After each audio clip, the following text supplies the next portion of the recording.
सांग मैंने जय जगन्नाथ। तो भुवनेश्वर रु भाईजाक आम बाहरी पड़चु बाइक रे। तो चलत जीवा एंजॉय करवा।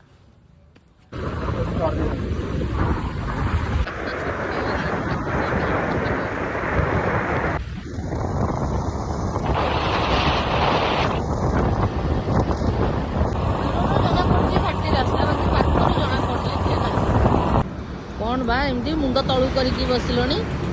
हालिया हालिया हालिया कहीं बा अब 350 किलोमीटर टी तुम कहला तुमको गोटे प्राइस दिया आउ हबो भाईजाक रहला 122 किलोमीटर केते रहला 122 देखुन अरे वाह। 122 आउ घंटाटा लागिवो घंटाटा माने पूरा देखियो वीडियोटा देखो हला शॉर्ट ब्लॉगटा ना कौन कहलो आमे तमे वीडियोटा देखो केते टोरा आमे तेल पकेइछु आपण माने भी बाइक नहीं गेले केते टोरा तेल पकेइ आसबे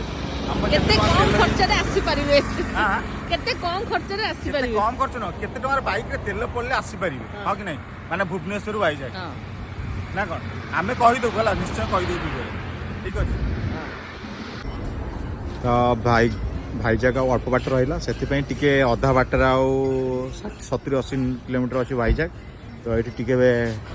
कॉफी टिके मारी माइंड टिके फ्रेश करी जीवा गाड़ी भी टिके रेस्ट नो गाड़ी टिके चिन्नू आगत पड़े पिया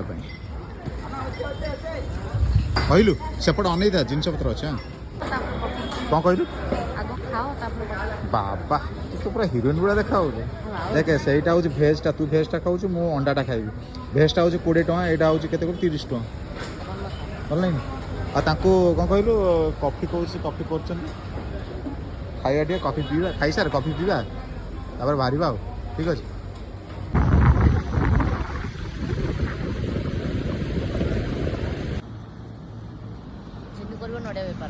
चिन्नु पौड़टा केमती लगुच आंध्रा पौड़ आंध्रा पौड़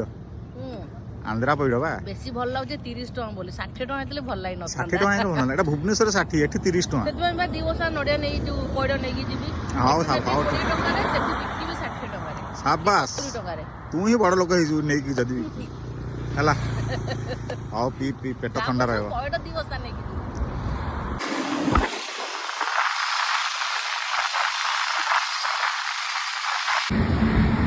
हलिया हलिया हलिया लगिलानी आउ अल्प बाट तो काटिलानी कान काटले हेलमेट पिंधि आउ रहिला 50 किलोमीटर मात्र रहिला संध्या सुधा पहुंचे मुझे तो कहते संध्या सुधा पहुंचे 4:30 आईची 5:30 भितर पहुंचे जाई चला व्यस्त समस्त बाड़ी रे सजना गछ पिजुली गछ हां सब लगे गछ चला